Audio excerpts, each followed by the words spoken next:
On the first of every month, I would like absolutely to do a book review. I read such good books so far. I read a book this far. I read a story. It was a beautiful story, but it wasn't something to talk about. It definitely should be turned into a movie though. In 2018, my father and I can't even say 2018. Let me take it back. I think probably 2016.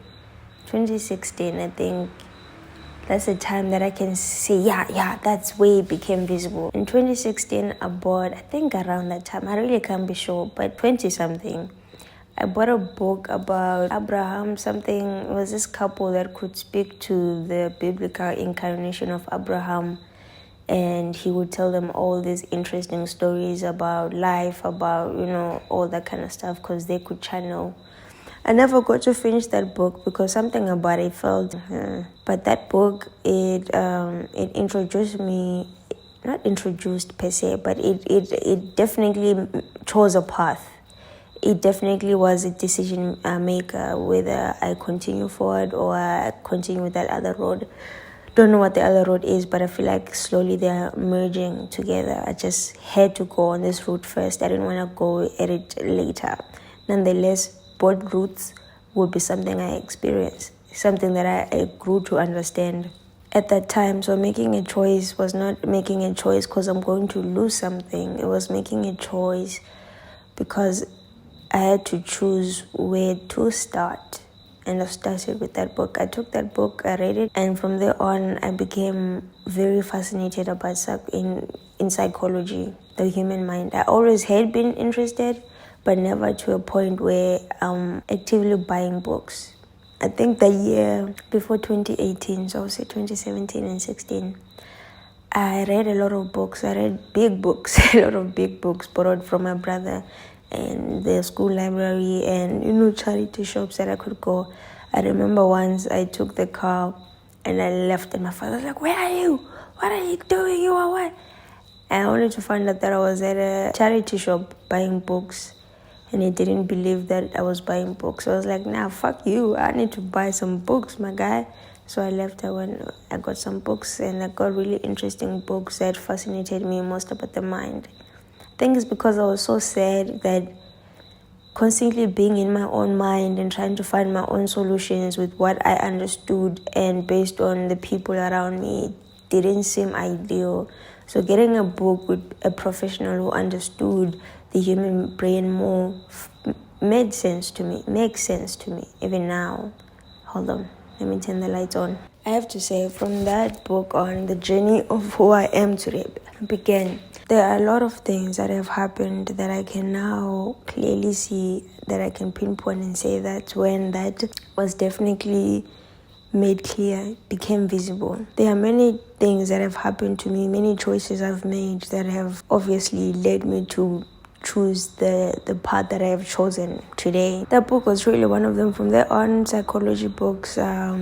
Before psychology books, I think I read Credo Motor, Indaba, My Children, which inspired me so much about Africans, which then made clear to me that I did not understand enough about Africans, because when I saw myself and other black people, I just saw pain that I did not understand anything Credo Motor was talking about. I did not understand the black girl magic movement and the praise of the black skin. I did not understand it. Today I see it, I acknowledge it, but it's way deeper than that. It just happens to be something more explored in people with darker complexions.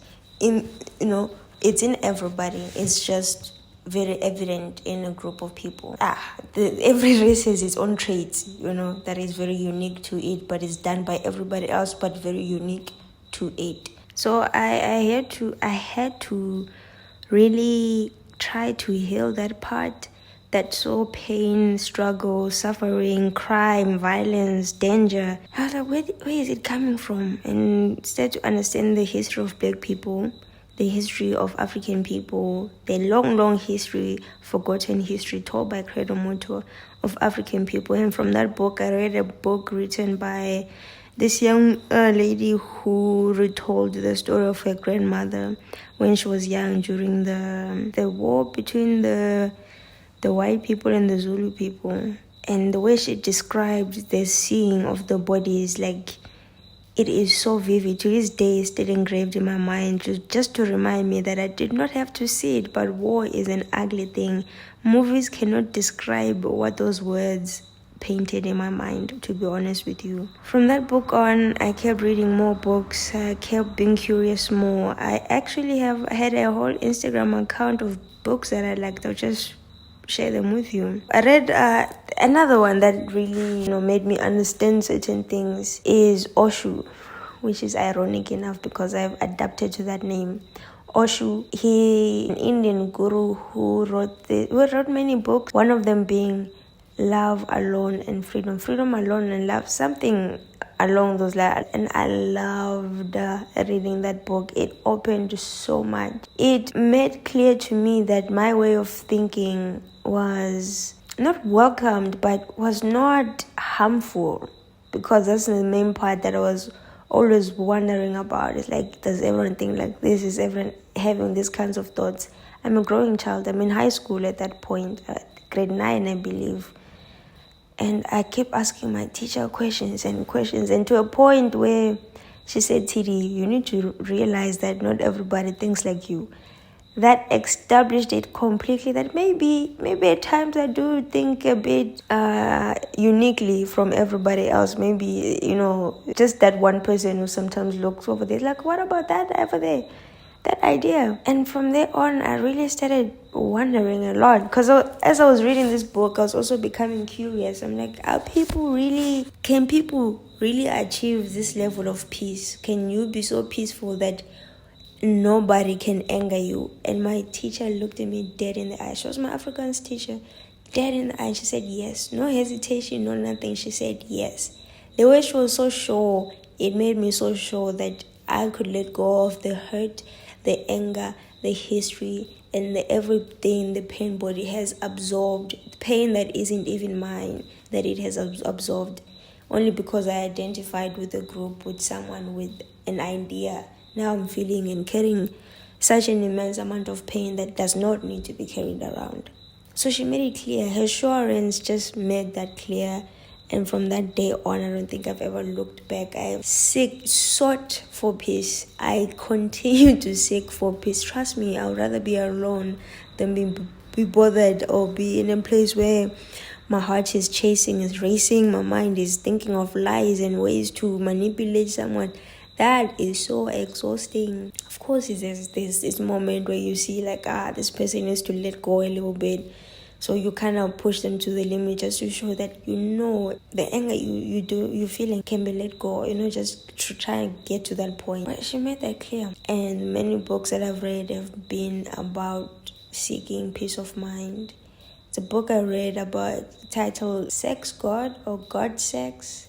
It's very catchy. And the way they spoke about it, they examining the masculine energy, the feminine energy, what it was meant when God said that Eve was from Adam's rib, and what that, and how we misunderstand it, and how re-understanding it and trying to get into it can help us really, really be in healthy, helpful, sustainable relationships where each person feels valued in their own ways. And that was so beautiful.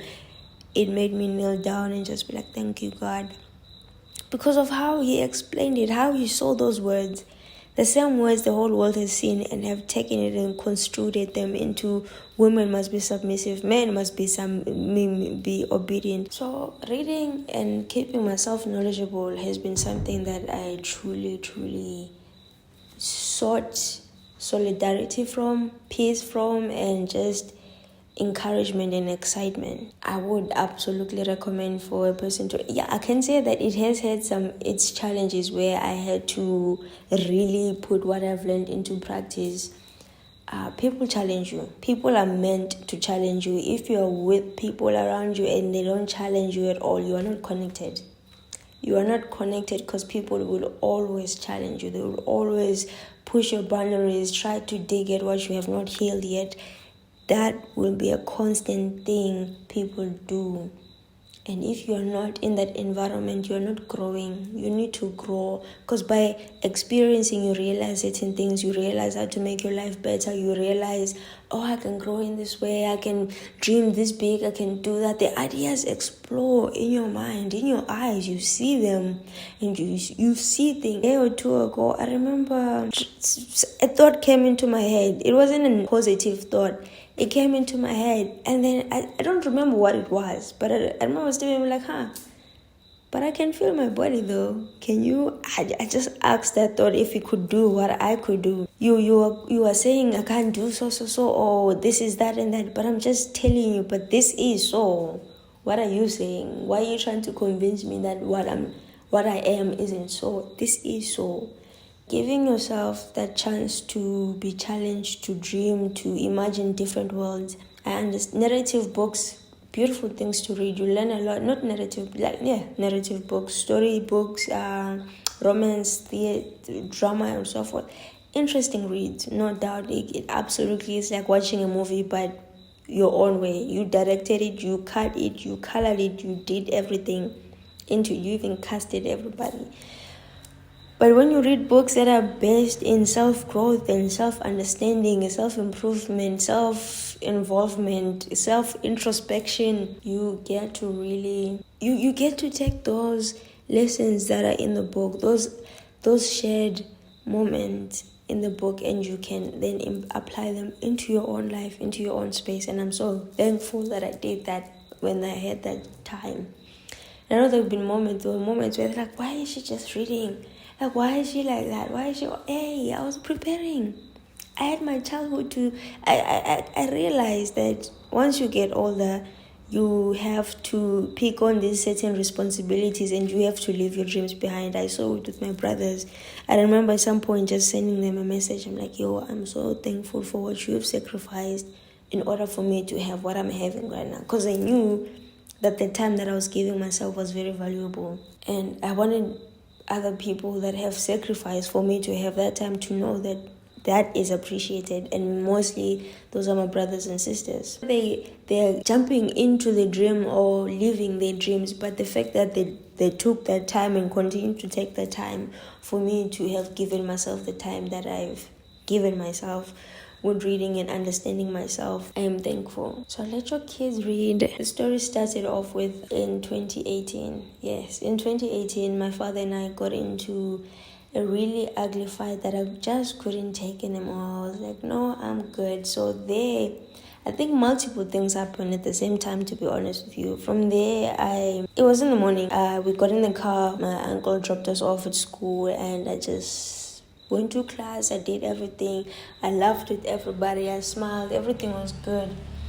But I was carrying like this bag, And then afterwards, I just left. I got into a bus. I got into the hard train. I got myself everything. I got into the hard train, and I left.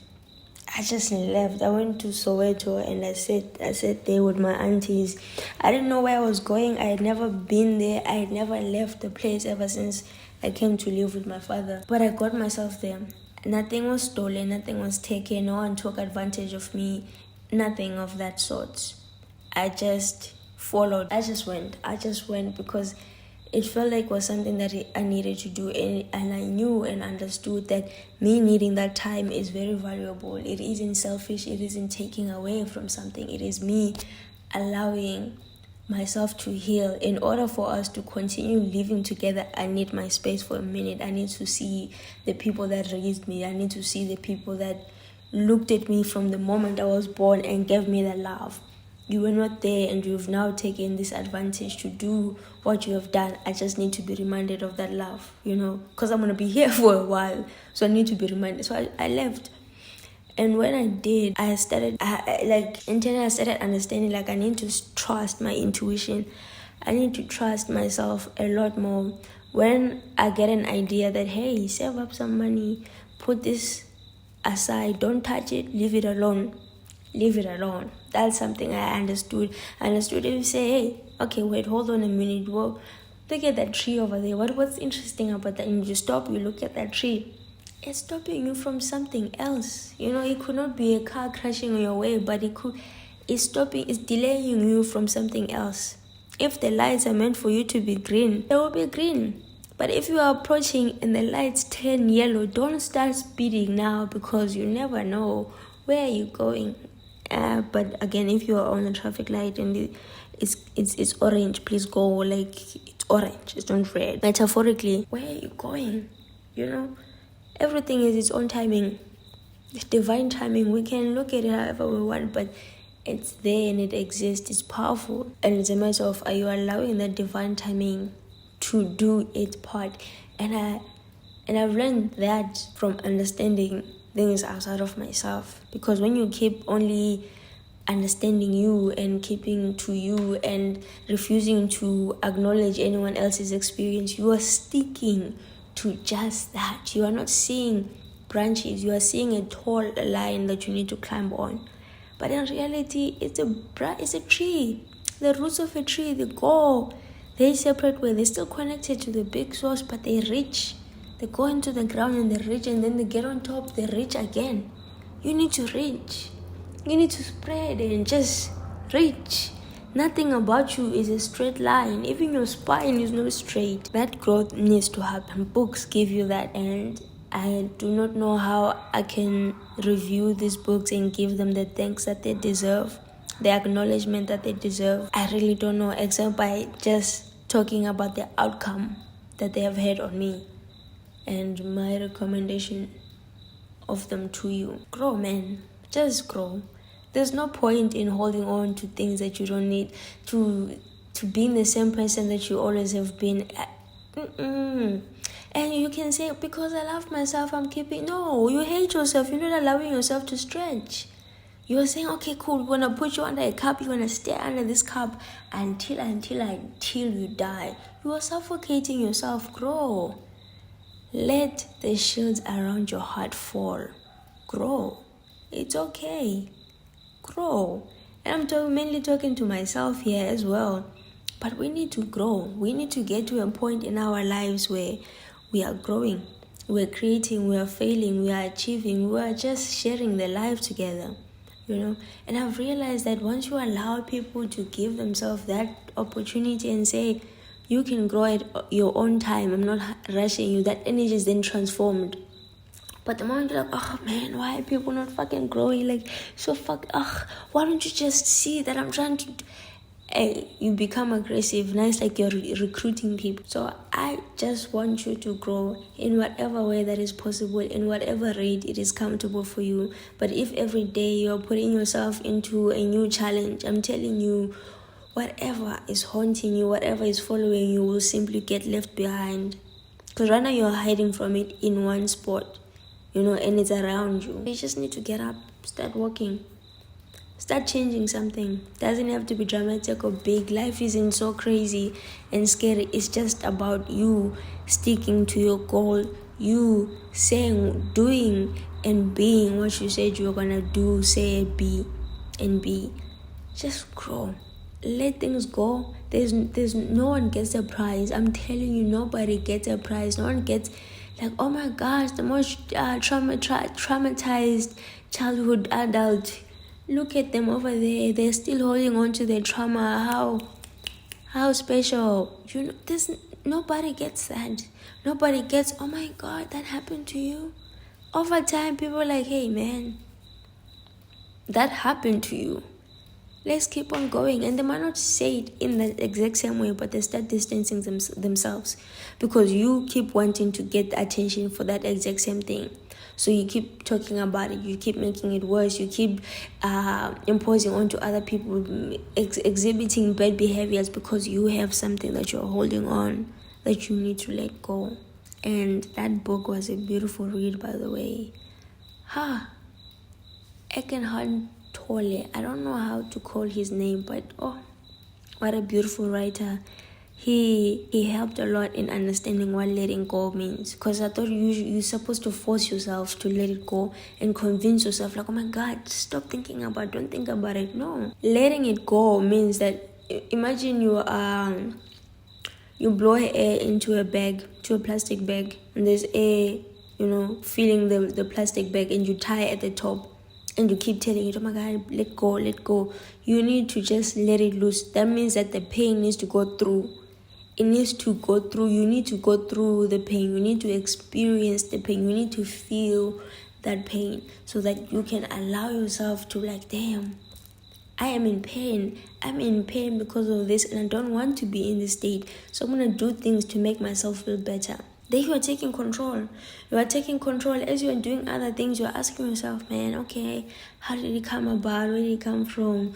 How are we feeling right now? Take a moment. If you need to shut that voice that keeps asking you questions, you shut that voice that keeps asking you questions and you sit down and you do what you need to do for that moment, but you keep going.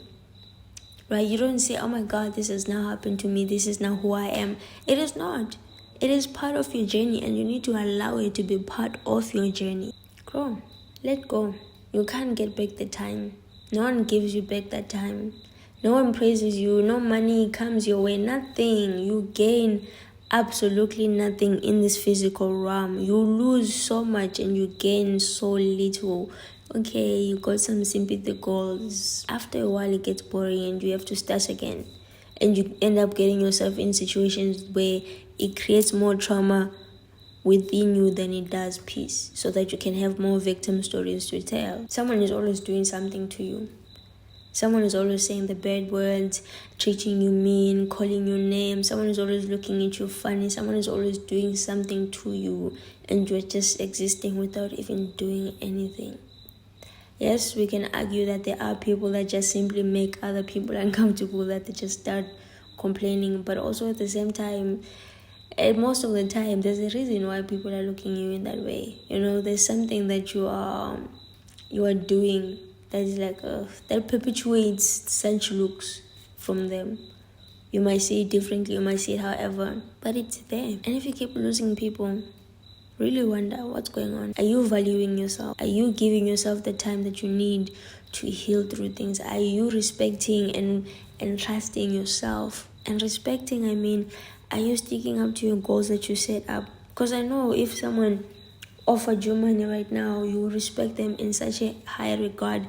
But yourself, you're not even respecting. You won't even do simple tasks that your body is asking you, that your mind is asking you, creativity or, you know, your intuitiveness is asking you to do, but you refuse to do that. That's not respecting yourself. You cannot offer respect to someone without having it yourself. What you wanna offer? How you wanna offer me something you've never seen before? You can't, because you've never seen it before. You've never felt it before. Because once you feel something, you might as well be seeing it, because it just creates this internal image that you just can't describe it, but you know, because it's a feeling. It's an abstract thing. You can't describe it, but it's there. So if you have never felt the feeling of respect or providing genuine love and receiving genuine love, how are you gonna give genuine love, give genuine respect? You can't. You really cannot. Because once you know what it feels like, what it genuinely feels like, and you can understand it, it's easier to invoke it in someone else. Not as a cheat code, but as I just want to see you happy at all times. I just want to make you feel respected at all times. This is how it is. And sometimes I know we work on, I give you, you give back, we exchange. But sometimes just be genuine, man. Focus on you. Give yourself completely. If the place, the person, the situation, the problem, the whatever loses you, it loses you authentically. It does not lose an idea of you. An idea of you can easily go away by you revealing your true self. But if from the moment I met you, I saw you. From the moment I met you, I gave you me. I let you hold me and understand me. Hold me in dialogue, physically, not only romantically. I know I had to make that clear. Not only romantically, but in whatever way we are sharing the space. But I came to you authentically. I sat in front of you and I presented me, completely me. It's your choice to decide whether that works for you or it does not. And if at the end you decide that it wasn't for you, I don't know. No. It's okay. Because there's nothing lacking in me. There's nothing incomplete with me. I just understand that I'm not your person. Just like maybe you might not be mine. Something we understand mutually, But if we're looking to fulfill each other and you become my savior, I become your savior, things become messy so fast, and the expectations are too much, the unspoken pressure, you just feel closed in. Like everything is just not coming, no productivity, anything. You feel so closed in, but your voice is so loud because there's so much emptiness. You just want to be heard. You're screaming, basically. I could go on about how we can grow as people, how I've grown as a person, and how I continue to grow all night. But like everything else, everything must come to an end. There's nothing special about us. Thank you for listening and watching. I hope my Tiriso put some nice visuals for you to see. Don't forget to like, subscribe, and comment. I really would love to know if you have any books to recommend, any books that have changed your life significantly, and all that stuff. Thank you. Good morning, good night, goodbye.